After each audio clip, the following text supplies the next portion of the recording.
Okay, Chapter 17, PLC networks in manufacturing.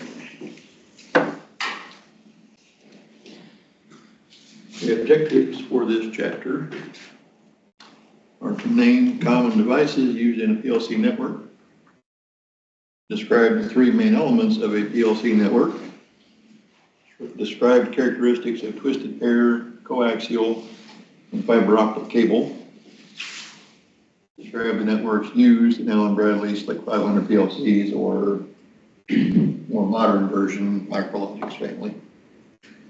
They don't make SLCs anymore.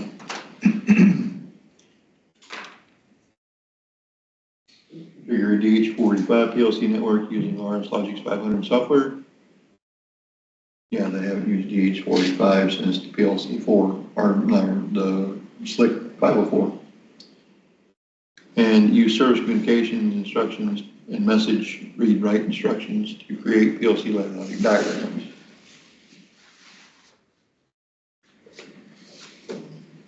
PLC network consists of PLC, operator interface, and other PLC related devices. So there are the three.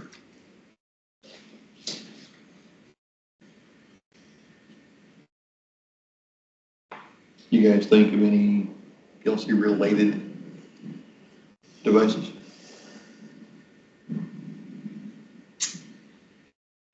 HMIs or OTEIs OIT. or OITs or printers.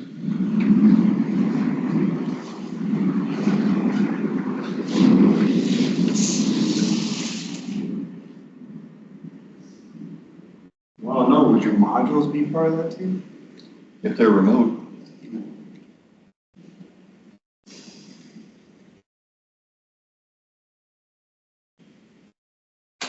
VFD, all kinds of things that you can have peripheral to the PLC. The network allows the devices to communicate with one another, and each device or node handles a specific task. Network protocol is a standard way for nodes to communicate on the network. It is how data is packaged and sent out on transmission media or the cabling, and its method for accessing the transmission media. Protocol is basically a set of instructions that they use to communicate with each other. You can remember, way back when you were little bitty, in order for you to learn English, you had to understand how to make the sounds, what the sounds meant, how to string them together to form words and sentences and things like that. Those of us, not I, were lucky enough to be multilingual, had to do that several times. Closest I ever got to bilingual was one of my very best friends, and we're still friends to this day. When I was growing up, he's not completely deaf, but he is legally deaf. And he learned American Sign Language at a very young age. He tried to teach me. And my first wife's grandmother was completely deaf, and she tried to teach me. I do retain some of it, but not enough.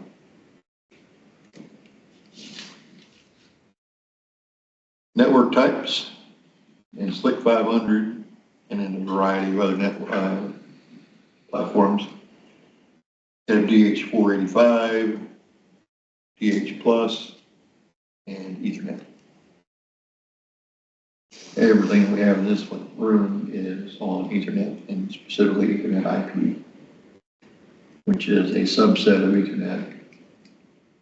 The IP is industrial protocol, specifically designed for industrial applications. Transmission media, three major types: coax, twisted pair, and fiber optic. Everything we're going to deal with is twisted pair, standard Cat 5 or Cat 6 Ethernet cable. Coaxial is not really used that much in industry anymore. Believe it or not, there is still some out there right here in Springfield. So you're wearing a CU jacket, which division you work for? Work for water treatment plant. Okay, there's a little bit left. Yeah. Fiber optic, that is the newest thing going on. It's actually been around a really long time.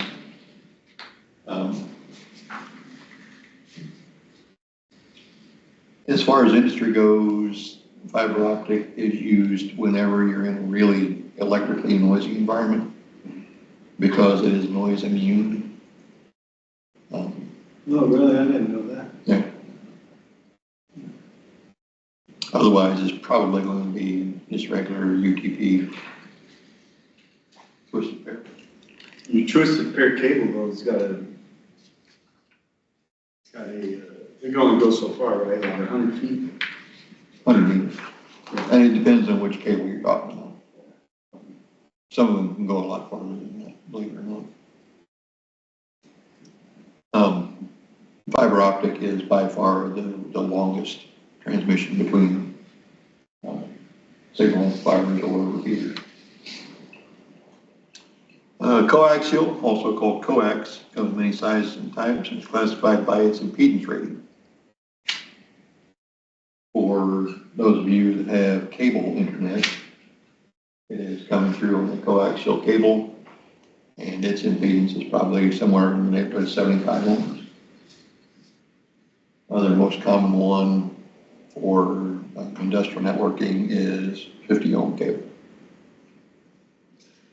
But it is called coaxial because you have the central core and the shield, which serves as the other half of the circuit, and they are on the same axis. One is out and one is inside the other is outside the.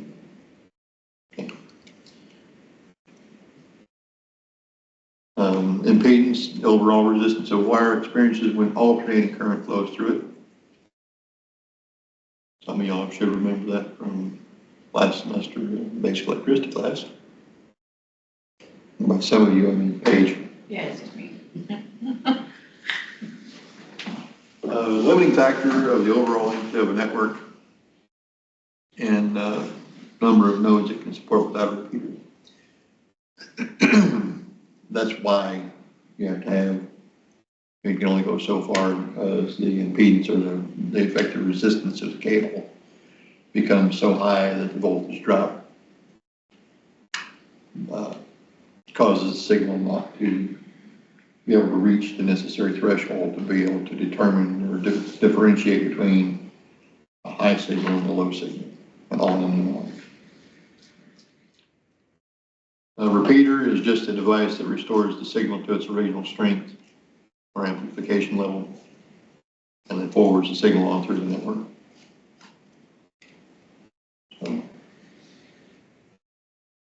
Twin axial, the DH plus network uses a Bell 94 to 63 cable, referred to as twin axial because it has two conductors surrounded by an insulator instead of one like a regular coaxial does. Twin axial also has a braided thread that's used as a shield. Those are the two connector types for DH plus and Rockwell. It's a 3-pin connector, blah, blah, blah, twisted pair. Consists of many conductors inside an outer jacket. Each conductor is covered with a coating of plastic and is color coded. Conductors are arranged in pairs, which are twisted together to eliminate or help eliminate crosstalk. You guys remember what crosstalk is? It's whenever two cables are too close to each other and the electric noise overpowers the other and the signals start getting all funky, right? I mean, that's a very. That's crude but accurate. Yeah, crosstalk is just when the current passing through one conductor induces a voltage in the other. Twisting them together, the magnetic fields don't align properly, so you don't get as much induction between the two. Also, which doesn't state here, the multiple pairs in a UTP cable have different twists per inch, so that each pair doesn't interfere with each other pair. Two major types are shielded twisted pair or STP and unshielded twisted pair or UTP. Generally speaking, you will find UTP in an industrial environment is probably going to be STP. And if it's a really noisy environment, it's not going to be shielded pair, twisted pair at all. It's going to be fiber. Used to be that they used fiber because it was faster, but now the more modern switching methods and whatnot that we use in twisted pair cables, many of them can actually go faster than the old single mode fiber. A shielded twisted pair has a foil shield between the outer jacket and the bundle of twisted conductor pairs. Some have a shield around each individual pair for extra protection.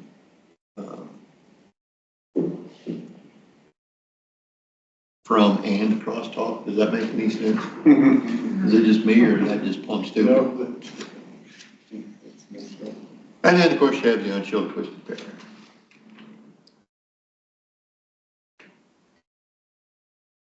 The DH45 or the Belden 9842 has two twisted pairs in the drain. 3106 also has a drain wire, one pair of orange wires, and then a blue wire. It's orange and then blue wires.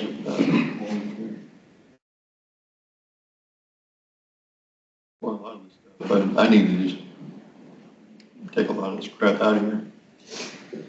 Straight through Ethernet cable, when every pin is connected to the same pin on the other end, is a straight through cable. There are two standards, EIA, TIA, T568A or B. B is orange pair first, and it is by far the most common. So I'm understanding.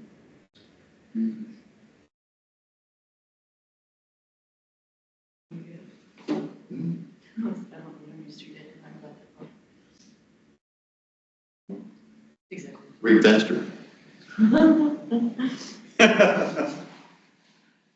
crossover cable is when one end is wired to the A standard, green pair first, and the B standard, orange pair first on the other end.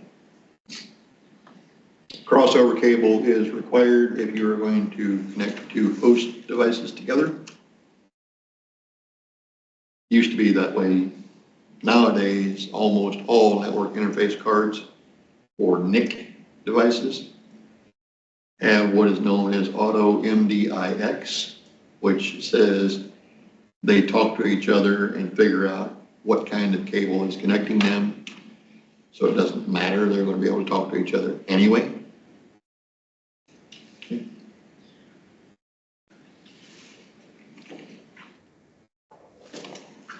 Fiber optic, designed to transmit pulses of light rather than electrical current, not affected by impedance, spans greater lengths than coaxial and twisted pair, capable of higher transmission speeds. Usual. Say the more modern Ethernet standards are actually faster than single mode fiber. Not faster than multi-mode fiber yet, but still faster than single mode. Control network coordinates the operation of control devices on the network, interfaces a typical PLC device, such as motor drive or other devices on the plant floor. Wireless communication, infrared or high frequency radio wave signals are used to send and receive data. Used to connect PLCs that are used in applications such as process control when no EMI signals are present. Example, Wi-Fi. Anybody remember what EMI is? Electromagnetic interference. Yeah.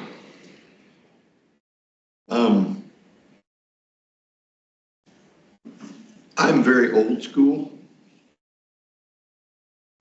and to me, a safety circuit must be hardwired. Nowadays, they have SIP safety, which is common industrial protocol, and it is legal, and the equipment does exist for you to do safety over Wi-Fi. That scares me. Of course, it is engineered in such a way that if the signal is dropped for whatever reason, it breaks the safety circuit and things turn off anyway. But, you know, it still makes me nervous. Yeah. Would not be. Network topologies is the physical arrangement of the devices on the network. That is a bit of a misnomer because the devices in this room are connected into what is known as a star network. And their physical location and layout doesn't even remotely resemble a star. But you have bus, star, tree, ring, and hybrid. A bus topology, which, by the way, feel free to take pictures of anything I draw on the board if you wish. But bus topology, you have a single bus, and then you have places where the devices are tapped off of what is known as the backbone. Okay. Star topology is you have some central hub, and then the devices come all over it like spokes on a wheel or points on a star. Tree is basically multiple stars.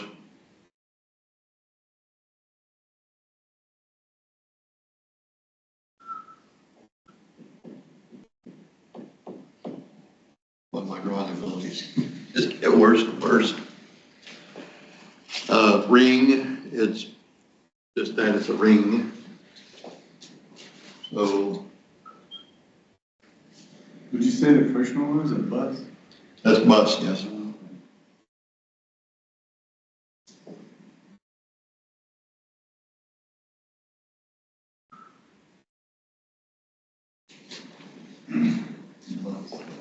So every device on a ring network is connected to its neighbor, both of its neighbors.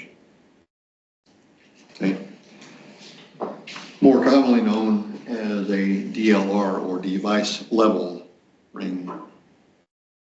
And the beauty of that is there's multiple paths for data to get from any one node to any other. Okay. So if this guy needs to talk to this guy, it can either go this way or that way.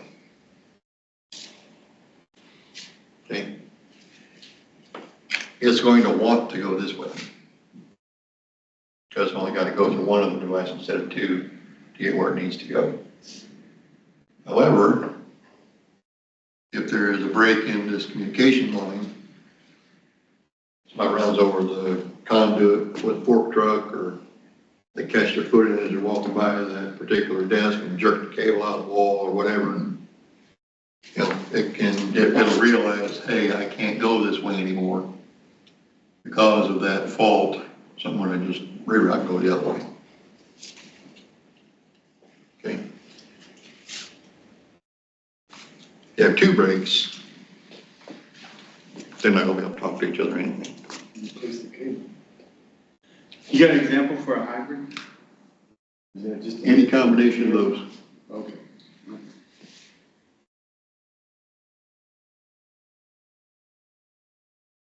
Yeah, technically speaking, a tree is, it's not hybrid per se, but it is because you're connecting multiple rings together. Or, not rings, but stars.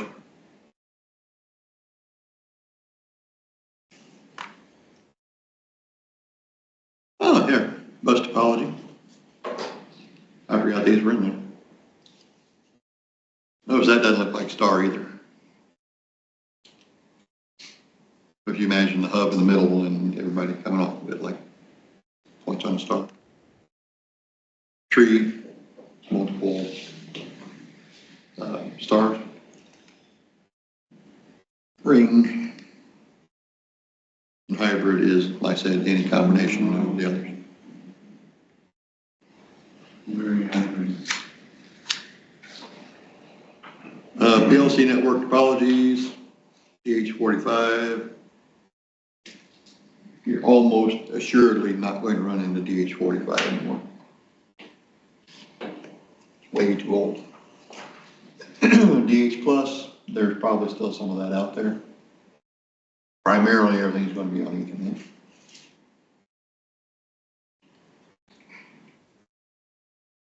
Ethernet. There are other methods though. You have DeviceNet, EtherCAT, Profibus, Profinet, you know, a whole host of them out there, but by and large, you're going to be on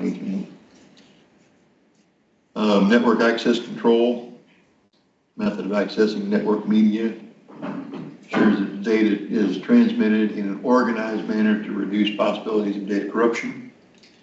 Methods typically include used in PLC networks as token passing or carrier sense multiple access with collision detection or CSMA-CD. That is a fancy way of saying Ethernet.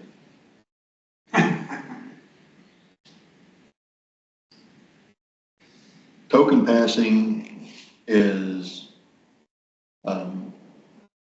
really old school technology. The token is just a piece of data that as long as you have you're holding the token, you get to talk. If you're not holding the token, all you get to do is listen.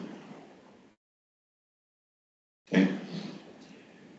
But it's passed around. Everybody at least has a chance to talk. So I hold the token, I say what I need to say, and I pass the token over to Nicole. She says what she has to say, and she passes it to Denver, and Denver passes it on to Warren. Warren doesn't have anything to say, so as soon as he gets it, he passes it over to Brent, so on. And it is just a round robin, it keeps going. Token is a small packet of data, passed from node to node. Token passing, a node can transmit data on the network only when it has possession of the token. CSMA-CD or Ethernet, nodes that wish to transmit listen to activity on the network media. That's the carrier sense. Multiple access means that multiple devices can communicate on the same Ethernet network at the same time. And the CD or collision detection is when I listen to the line and I don't hear anything on it and I start to say something. If Brent is listening to the same line and he doesn't hear anything and he starts saying something at the same time I do, our messages are going to collide and nobody's going to understand what either one of us said. When that happens, we both stop talking and we wait a random amount of time while listening for activity on the line, and then we retransmit our message. if, which is extremely unlikely, but if we happen to wait the exact same amount of time before retransmitting, we run into each other again. Which kind of makes you wonder how you can get so many devices talking on an Ethernet network at the same time, because if you actually fire up a, like a Wireshark or something and watch the traffic on Ethernet, it is just constant blah, blah, blah, blah, blah, all the time.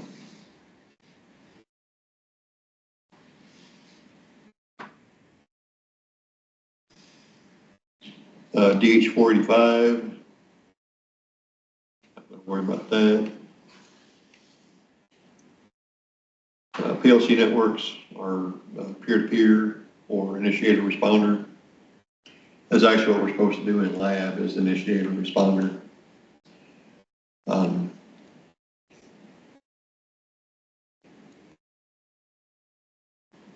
I need to say something to you, and then you need to say something to me. Most of the time, it is me saying, hey, this is what I know, and you saying, okay. But it could also be, hey, I need to know this, and you say, well, here it is. Okay. DH plus, not really use that much anymore, so don't worry about it. It does use a daisy chain wiring scheme. So every node is connected to every other node at all 3 points. Ethernet, that shows 505. Those are SLC controllers. Those are the newest SLC controllers, and they're 25 years old now.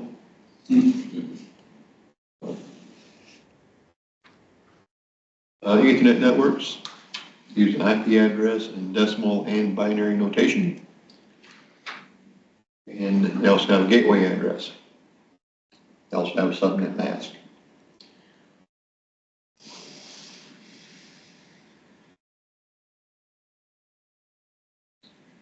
Do you guys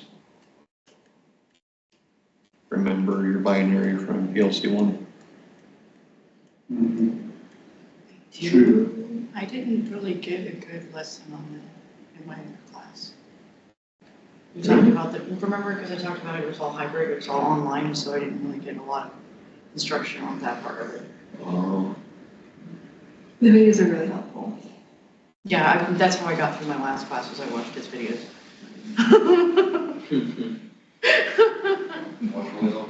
Yes, it was helpful. His The videos on YouTube. Yeah, his YouTube videos. Binary and decimal and all that. Yeah, we didn't have class time. The numbers We did all of our schoolwork online, and then we just did labs the entire time.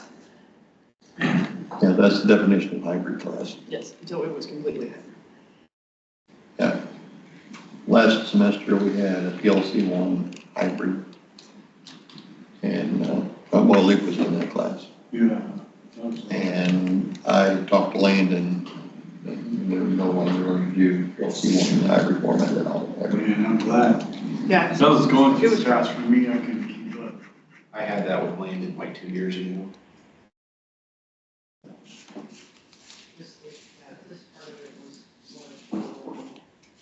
Okay, so real quick, down and dirty. That purple marker is about dead, so I'm going to choose a different one here. On the break, I finally went back over the chapter and was studying that converting from binary to hexadecimal. Yeah. And it finally clicked on me over break. Well, it finally turned on and I didn't get to see it. Finally got it. Okay. Every bit in a binary number has a certain, what they call weight to it.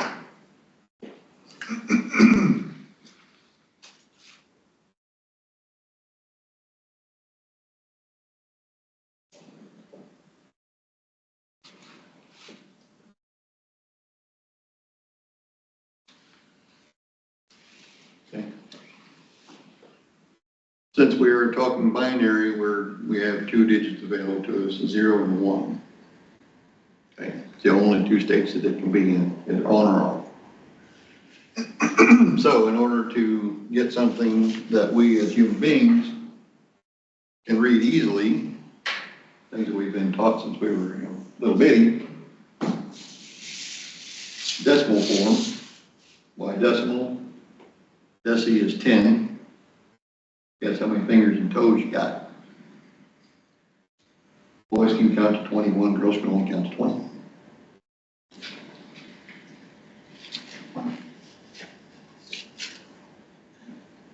Right? Yeah. Well, I guess technically girls can count to 22.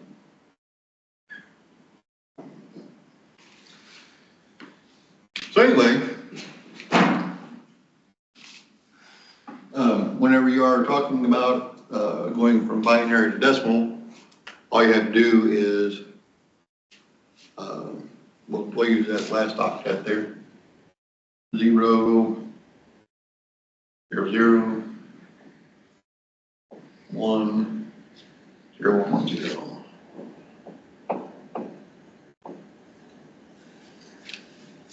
Okay, if you have a 0 in a column, you just don't count it. If there's a 1 there, you do count it. So we have 0 128s, 0 64s, 0 32s. We do have a 16. We have 0 8s. We have a 4 and a 2 and no 1s. So 16 plus 4 is 20, plus 2 is 22. Right?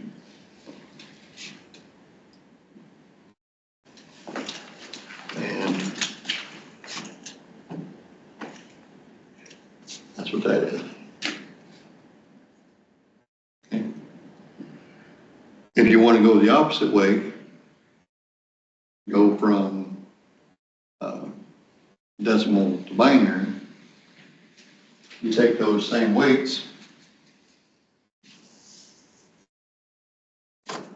what's the next one, 170?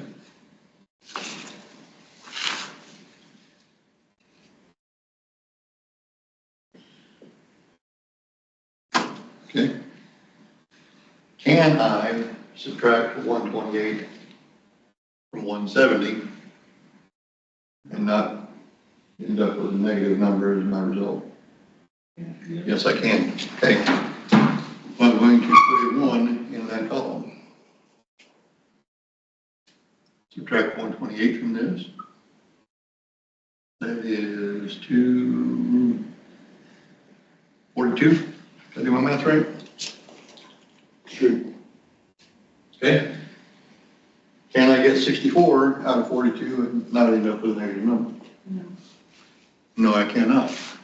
So I have 0 64s. Can I get 32 out of 42? Sure. Yes, I can.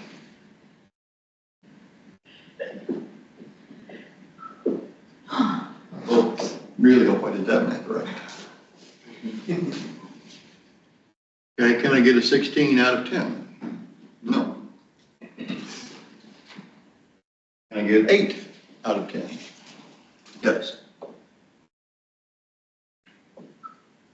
Can I get 4 out of 2? No. Can I get 2 out of 2?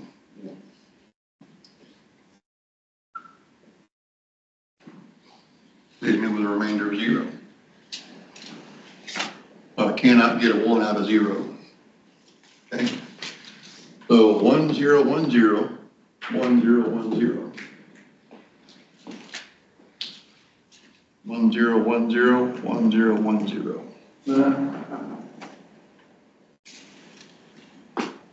How do you know to go to 128? Just because it's what, 8? Because I know that in Many digits.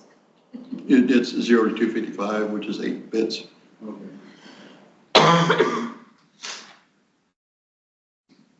And how we come up with those weights, since you are dealing with or with binary. This is 2 to the 0 power. Any number raised to the 0 power is a value of 1. Okay. And then they are successive from there.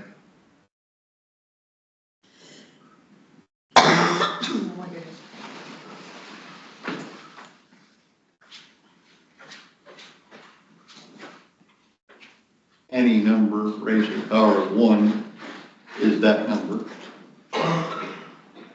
2 squared, 2 times 2 is 4. 2 cubed, 2 times 2 is 8, and so on. It just doubles every time because we're talking about a base 2. That's where the numbers come from.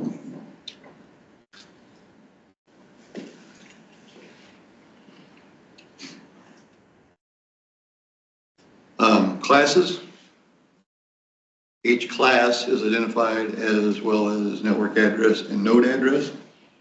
We're not going to get very deep into this at all.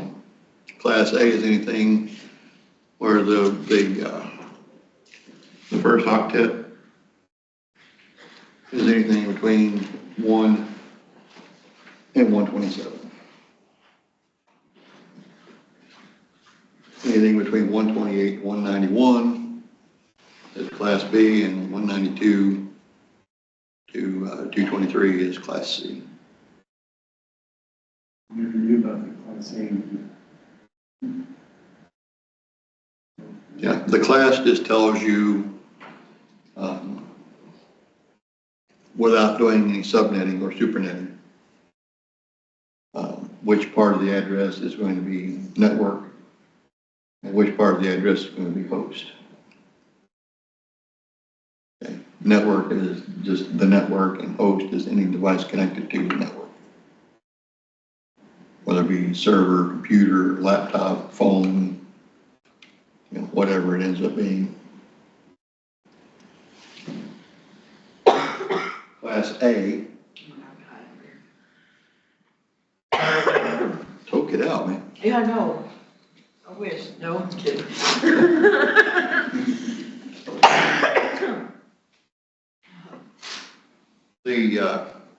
The classes, like I said, tell you which part is network, which part is host. In a network, all of the binary digits, the bits, have to be the same. The host portion, that can be anything. Okay. So, on class A, you have 1 through 127 for the first octet, and then the other ones can be anything from 0 to 255.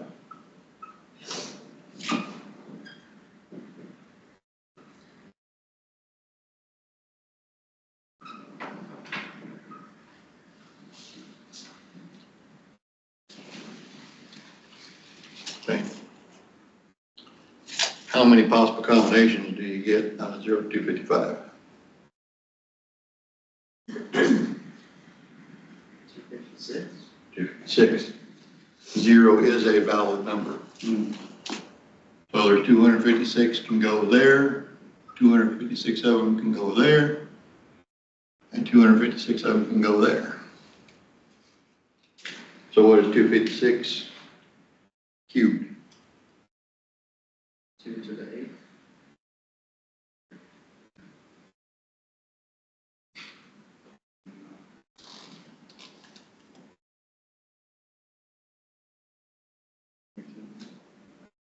It'd be 8, 16, 24. We do 24. I'm just saying how to get 256. 2 to the 8. No,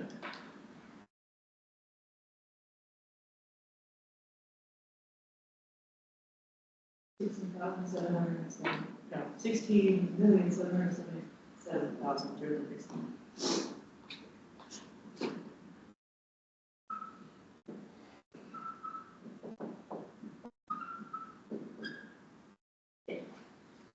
16.7 million and some change.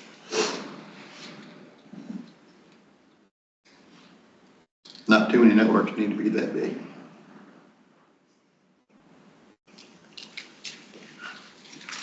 Class B is anything from 128 to 191, right? Yeah. Okay. That is going to be, can be anything from 0 to 55. However, in a Class B, this and that determine the network portion of your address. Okay.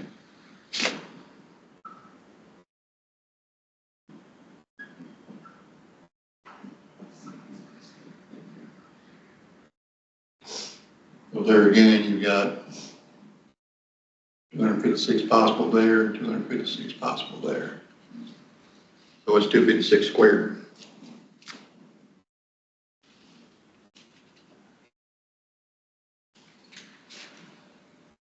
$65,536.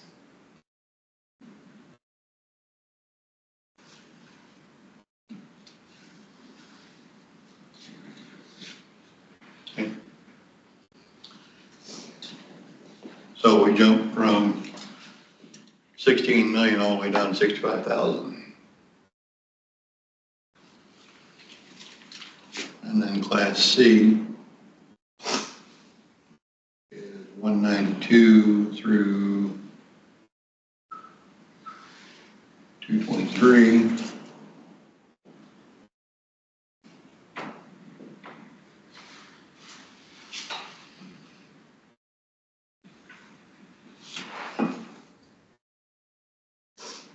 However, in a Class C, that's all network. So all you get out of that is a max of 256. Okay. And that is done by subnet masking, which we're not going to get into in here.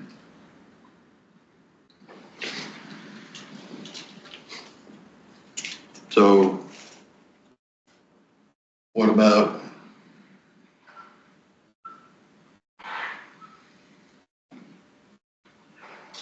$223 up through $255 on that first octet?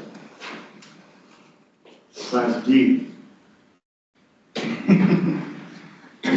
Exactly right. Class D addresses are reserved for special purpose.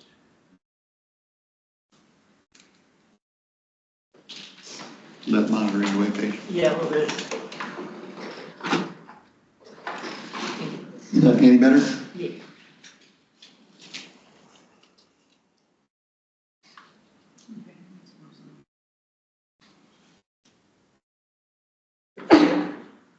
There's your subnet masks.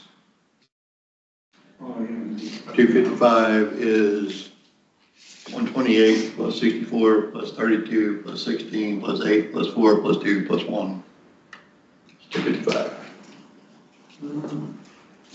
The way the masking works, if any one of these is matched with a 1, it must be the same. If it is matched with a 0, it can be anything. Okay. That's why I said Class A, that one has to be the same on all of them, to be on the same network. Class B, the first 2 have to be the same, and Class C, the first 3 have to be the same.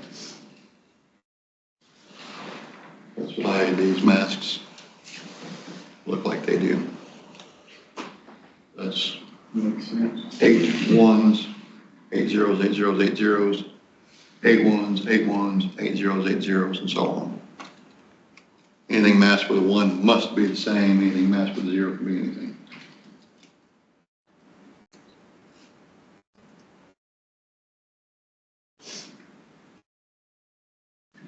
Have I thoroughly confused you, Paige? No. Only a little Just bit? a little bit. Okay. We can deal with a little bit right now. Yeah. Okay, node configurations, that's a node number for the PLC on the network. It configures the channel of each PLC for network communications. Runs from the computer on the network. Node addresses are assigned through controller properties dialog box. Unless you're using Ethernet, the node number means nothing. Okay.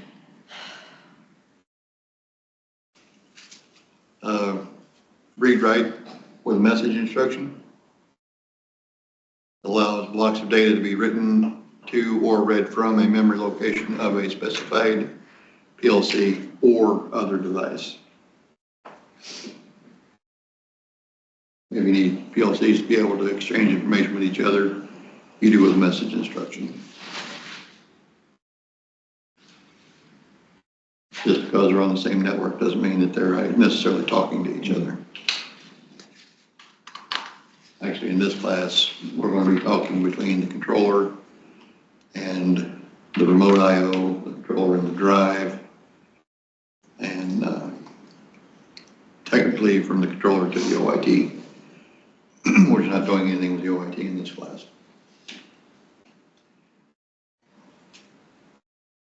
When you get into PLC, we break out the other trainers and we hook those trainers up to these trainers and get the PLCs talking to each other.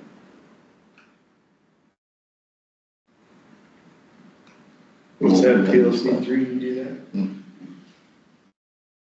Yeah, all of these controllers, unlike PLC 1 where we had different IP address for each controller, all these have the same IP addresses, so you put them on the same network, get network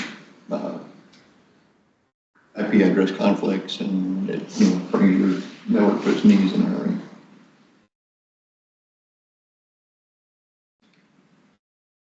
And that, boys and girls, is that.